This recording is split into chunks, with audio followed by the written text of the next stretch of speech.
হ্যাঁ গাইস, দেখতেই পাচ্ছ আমি এই পাকা কুলগুলো ভালো করে ধুয়ে নিয়েছি। অবশ্য কুল ছিল কাঁচা, রোদ্দুর দিয়ে আমি কুলগুলো ভালো করে শুকনো করে নিয়েছি। নিয়ে এখন আমি ভালো করে ধুয়ে নিয়েছি বোটা ছাড়িয়ে। এখন কুলগুলোকে একটু করে ফাটাবো। দেখছো, একটু করে কুলগুলো ফাটাতে হবে। একটু টাইম লাগবে অবশ্য কুলগুলো ফাটাতে, অনেকটা কুল ফাটিয়ে এটাকে আমি আচার বানাবো।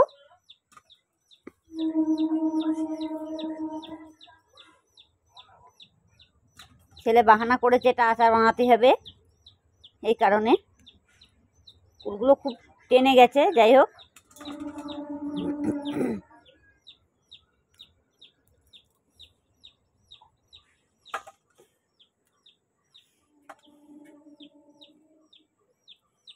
এমনভাবে ফাটিয়ে নিতে হবে, তাড়াতাড়ি হয়ে যাবে।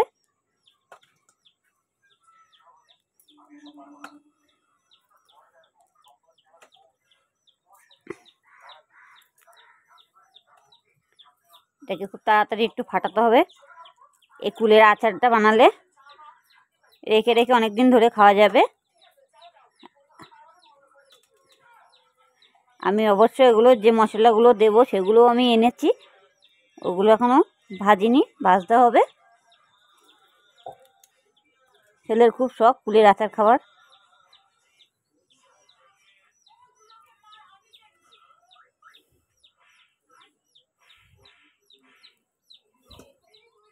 ঝটপট আমি কুলগুলো আগে ফাটিয়ে নিই একটু।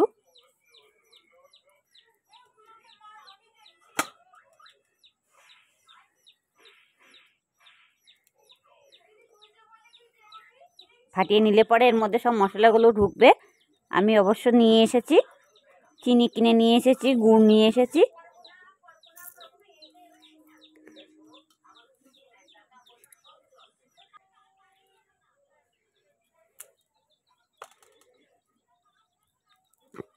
কুলগুলো খুব সুন্দর শুকিয়ে গেছে।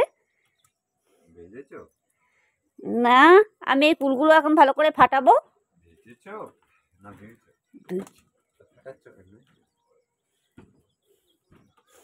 দেখছো, এ না ফাটালে তো মিষ্টিগুলো এর মধ্যে ঢুকবে না, এগুলো তো ফাটাতেই হবে না। এভাবে করলে অনেক দিন রেখে রেখে খাওয়া যাবে।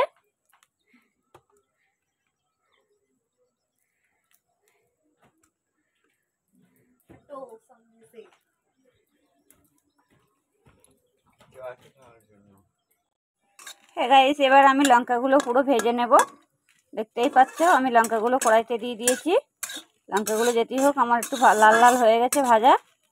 এবার আমি জিরে, মৌরি আর পাঁচফোড়নটাকে আমি রেখেছি, এই দেখো, এটাকে আমি পুরো ভেজে নেব। এটার সাথে দিয়ে দেবো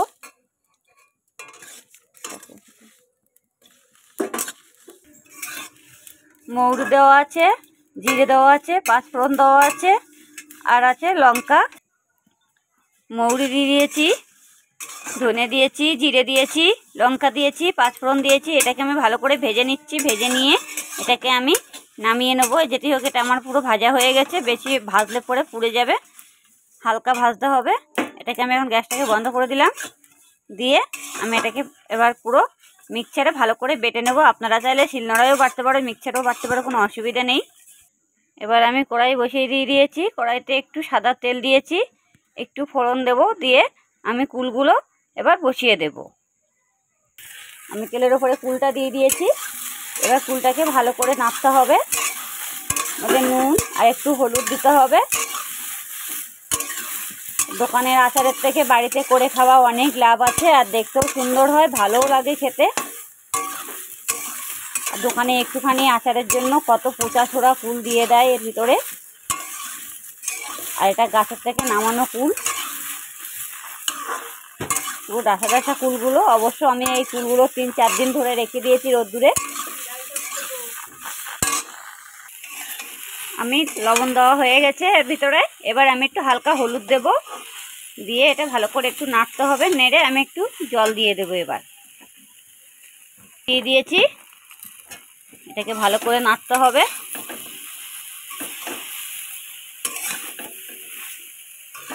ভালো করে নাড়াচাড়া দিয়ে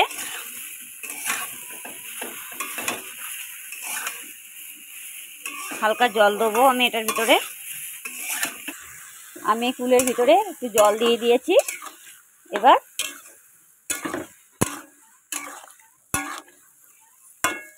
আমি কিছুক্ষণ এভাবে রেখে দেবো, যেটিও কুলটা আমার সিদ্ধ হয়ে যাবে। এই জলে আর একটু হালকা জল দিতে হবে। আমার জলটাকে পুরো এবার টেনে গেছে। এবার আমি গুড় দেবো, একটু চিনি দেবো, আর অবশ্য মশলাগুলো আমি পেস্ট করে রেখে দিয়েছিলাম মিক্সচারে, সেটা দেব। এরকম আমি পেস্ট করে রেখেছি, ভালো করে পেস্ট করে নিয়েছি। লঙ্কা রয়েছে, শুকনো লঙ্কা, আমি চিনিও দিয়েছি, গুড়ও দিয়েছি। এবার এটা ভালো করে নাড়তে হবে। দেখতেই পাচ্ছ চিনিটা আর গুড়টা ভালো করে এটার মধ্যে নাড়াচাড়া দিতে হবে।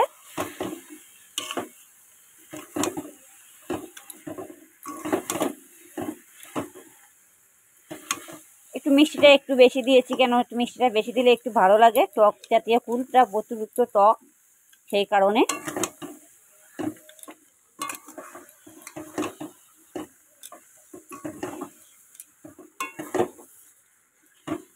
দেখতে পাচ্ছ আমার কুলের ভিতরে কোনো জল নেই। হ্যাঁ গাইস, এইভাবে ঝটপট করলে পরে খুবই টেস্টি হবে এই কুলটা। আপনারা চেষ্টা করবেন এভাবে করার।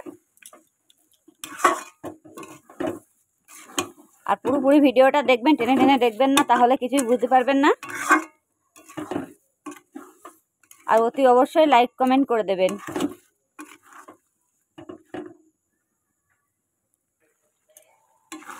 চিনি দিয়ে আর গুড় দিয়ে কতটা জল ছেড়ে দিয়েছে। এবার এই ঝোলটাকে পুরো টাইট করতে হবে। আমার যে ভাজা মশলাটা ছিল সেটা আমি এখন দিয়ে দেব।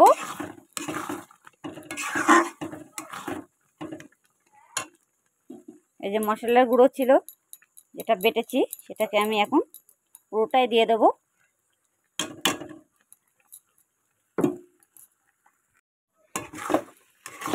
ঝটপট চলে এসো, দেরি না করে। আমার কুলির আচার কে খাবে? আমার কুলির আচার রেডি হয়ে গেছে, দোকানের থেকেও সুন্দর, সেই টেস্ট। হে গাইস, আপনারা যদি খাবেন চলে আসুন, আমি কুলির আচার দেব। দেখো, এই দেখো, দেখতেই পাচ্ছ। আর একটু জাল দিতে হবে, হালকা দিলে এটা হয়ে যাবে কুলের আচারটা। ঘরে বসে বানিয়ে খেলে সেই জিনিসটা টেস্ট আলাদাই হয়। আর দোকান থেকে খেলে পরে অনেক সময় অনেক কিছু পচা কুল, বাদ দেওয়া কুল, অনেক কিছু ঢুকিয়ে দেয়, দেখা যায় না সেটা। অবশ্য এটা গাছ থেকে নামানো কুল, পুরো ডাঁসা ডাঁসা কুল। ওই কয়দিন ধরে 2 দিন 3 দিন লেগেছে শুকাতে।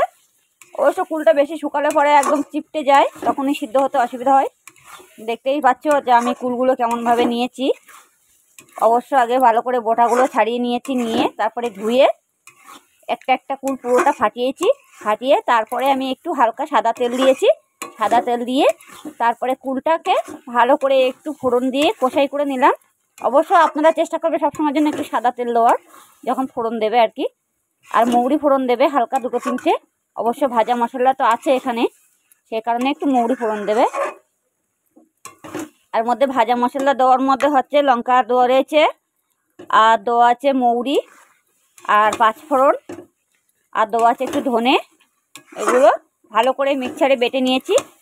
দেখতেই তো পেয়েছো যে আমরা মিক্সারে বেটে নিয়ে এক গুঁড়োটা দিলাম। তারপরে লাস্টে ভালো করে আমি কড়াইতে এটাকে জল দিয়ে একটু কিছুক্ষণ ঢেকে রেখেছিলাম। পুরো টাইট হয়ে গেছে, জলটাকে পুরো মেরে ফেলতে হবে যাতে কড়াইতে জল না থাকে কুলের ভিতরে, এমনভাবে করতে হবে।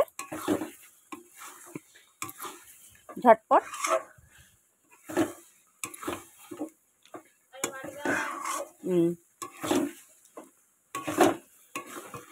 তারপরে আমি একটু চিনি দিয়েছি। আমি অবশ্যই এখানে চিনি নিয়ে এসেছিলাম 500 চিনি আর 500 গুড়। তো আমার সবটা অবশ্য লাগেনি, আমি 400 মতন গুড় দিয়ে দিয়েছি আর 400 মতো চিনি দিয়ে দিয়েছি এটার ভিতরে, কেন কুলটা প্রচুর পরিমাণে টক, সেই কারণে। দেখতে পাচ্ছ আমার আচারটা তৈরি হয়ে গেছে। এটা হাতে করে নিয়েও খেতে পারবে, এটা কোনো ঝোল ভাব থাকবে না। আর এটা বয়নের মধ্যে অনেক দিন ধরে রেখে খাওয়া যাবে।